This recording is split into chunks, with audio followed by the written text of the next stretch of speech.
Aries, hi! Welcome to Mr. Queen PH at ito ang inyong weekly reading for May 20 to 26, 2024. This is a general reading. Just take what resonates, watch your Sun, Moon, Rising, Venus for other messages. And thank you sa lahat ng mga sumusuporta dito sa ating channel. Just a reminder, gamitin nyo lang mga reading na to bilang gabay. Pa-follow, like na rin ang ating Facebook at TikTok. Lahat po yan, Mr. Queen PH. Like, share, subscribe. Turn on post notifications para lagi kayong updated sa ating mga readings. And if you're interested in private reading, meron tayong 3rd anniversary promo 25% discount sa tarot reading services, extended hanggang May 31, 2024. So kung gusto niyo mag-book, meron tayong link sa description at sa pinned comment. Okay, Aries. Let's see what's up with you ngayong week na ito for Aries. Okay, overall energy. The Page of Cups, very creative kayo. Marami kayong mga gagawin na related sa inyong creative abilities, no? Pwedeng kayo ay into arts or into anything na ginagamit ninyo ang inyong pagiging malikhain. Let's see your challenge. Your challenge is the King of Pentacles. So, pwede magkaroon ng challenge sa boss mo. Oo, boss mo sa trabaho. Pwedeng maraming masyadong iuutos sa'yo ngayong week na to at baka mainis ka sa kanya. Or yung iba naman sa inyo, pwedeng merong challenge pagdating sa pag-handle nyo ng finances. Okay? So, make sure that pinag-iisipan nyo muna bago kayo maglalabas ng pera. Kahit simpleng bibilin lang yan na grocery item. Okay? Dapat kailangan talaga. Kasi minsan, nadadala tayo dun sa mga pa-promo na yan.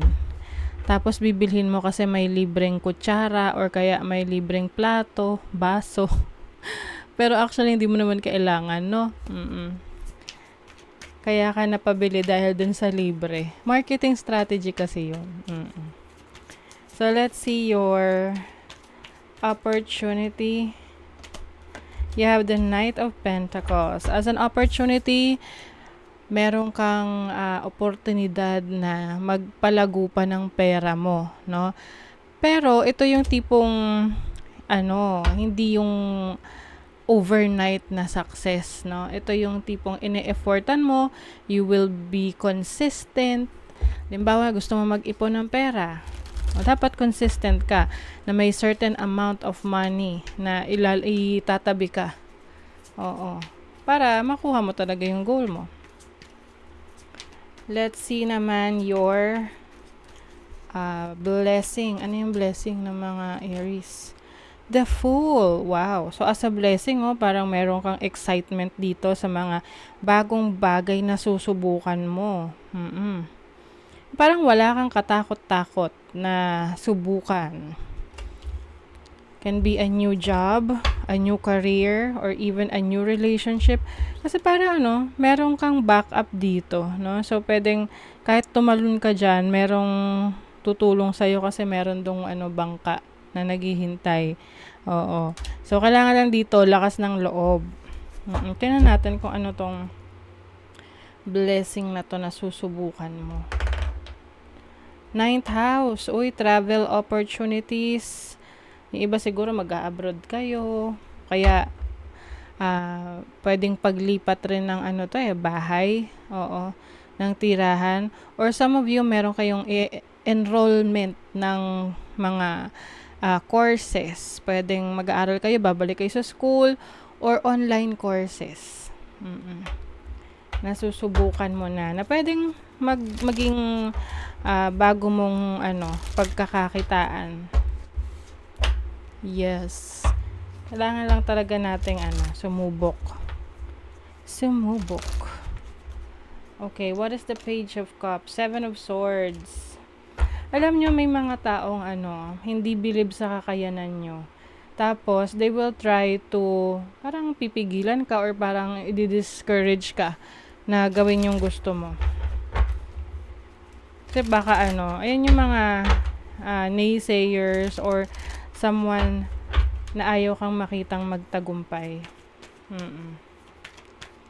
Let's see your challenge. What is the King of Pentacles? The Four of Swords. Parang walang pansinan, hindi kayo nagpapansinan. Maaring isa to sa maging challenge ninyo related sa person na may authority over you. Can be your boss. Pwedeng ito yung tipong hindi mo mahagilap yung boss mo dahil kailangan mo siyang makausap or meron kang kailangang erase na concern sa kanya, hindi mo siya makausap. What is the Knight of Pentacles? Page of Pentacles. Yes, definitely there is a new source of income dito. Meron kang opportunity na masimulan to sa pamamagitan ng pag-aaral. Example, gusto mong sumubok ng isang source of income. Syempre, yung hindi ko pa masyadong maalam doon, 'di ba? Bago tayo susubok sa isang bagay, kailangan i-research muna natin. It's either mag-short yung mga short courses online, 'di ba? Or it's either mag-enroll ka sa mga short courses online or magre-research ka on your own. But definitely there is learning here, may pag-aaral. What is the Fool?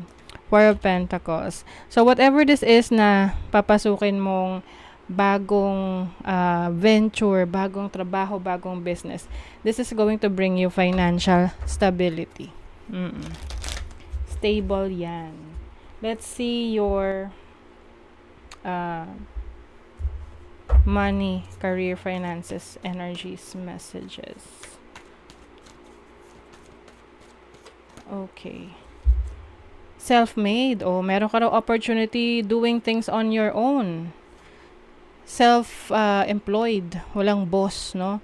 Lalo na kung ito, challenge nyo nga sa boss nyo or someone na pinaglilingkuran nyo pagdating sa trabaho, sa business.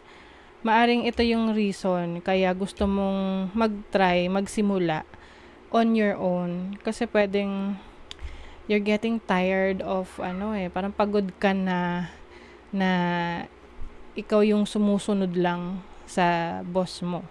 So you want to be on your own. Oh my God, just do it daw. Gawin mo na lang daw, huwag ka na magpatumpik-tumpik pa, gawin mo na, now na.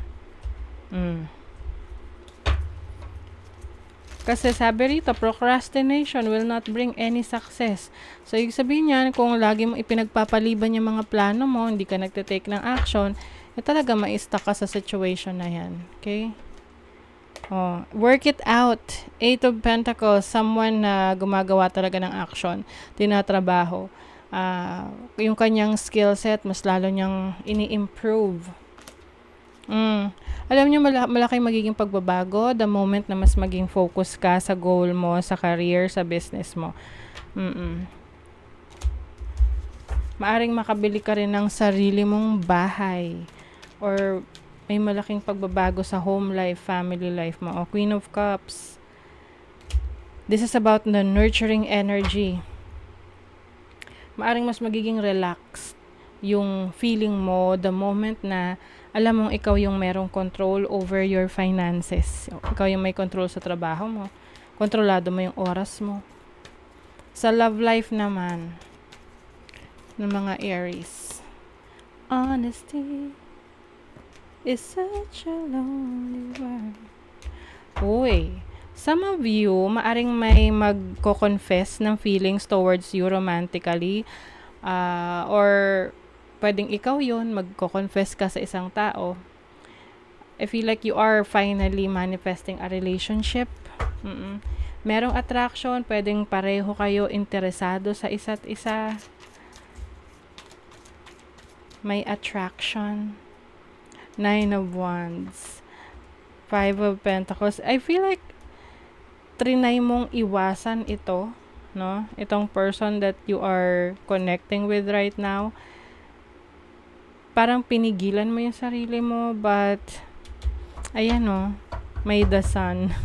I think magkakaroon ka na ng confidence sa iyong sarili to finally embrace a new romantic partner sa buhay mo.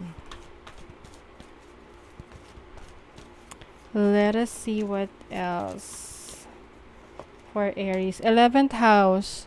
So you will be connecting more with a lot of people, networking, being more mas magkakaroon ka ng connection sa iyong community. Neptune. Malaking tulong ang community mo, yung mga followers mo, yung mga supporters mo para matupad yung pangarap mo. Leo energy. Ikaw ang center of attention ngayon. You're going to be very creative and expressive and confident. Okay? So, that is your reading, Aries. Thank you so much. Bye!